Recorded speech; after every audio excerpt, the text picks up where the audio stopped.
Good evening, folks. A little bit of an update on my CBT progress.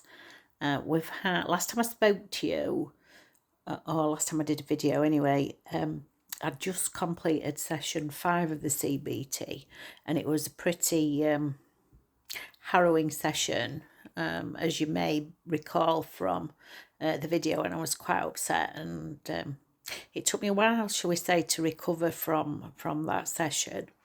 What was actually decided for homework from that session was not looking at videos of the dental injections, because it clearly was a step too far in terms of this exposure therapy. So what my therapist Leslie did, she asked me to look at videos of venipuncture, so that is blood tests being taken. So I've been doing that for a couple of weeks, really. I didn't actually have a session last week. Well, I did, but it was just a quick, very quick Zoom call, because I was in the car heading out of York city centre, and traffic were really horrendous, so I just needed to be away as quick as possible. So it was just a quick session to catch up last week. But today, we've looked back at the charts I've been asked to keep in respect of that exposure to the venipuncture or venipuncture, however you say it, videos.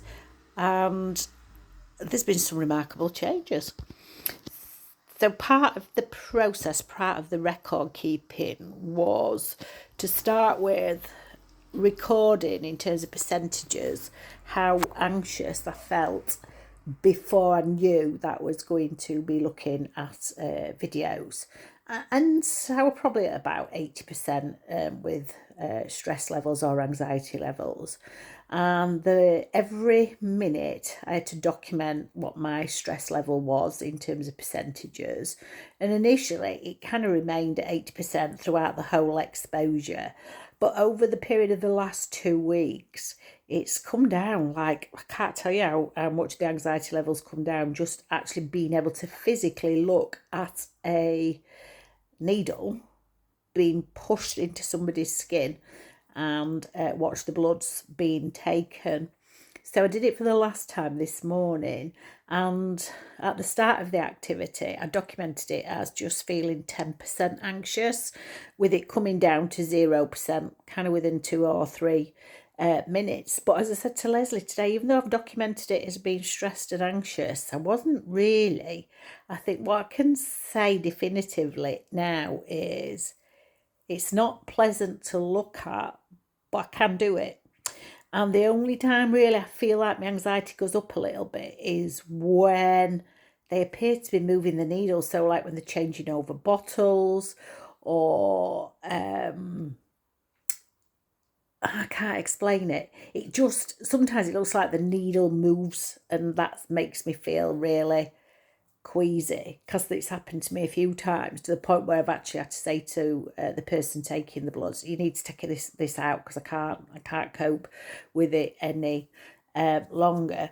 So even though we're expecting the last 2 weeks to be tough, because I thought we were going to be looking at dental injections, that's not been the case. I've just been looking at these blood tests, and I've coped really, really well. And of course, the thing about this exposure therapy, the more you're exposed to your fears, the more normal it becomes. And instead of avoiding facing that fear, which is what we all do, it's a natural process, whenever you avoid it, we don't learn that actually it's okay. What you think you can't cope with, you actually can. I'm not sure if that makes sense to you, but I know, again, as I've said many times before, I know what I mean, and that's all that is really important in this process.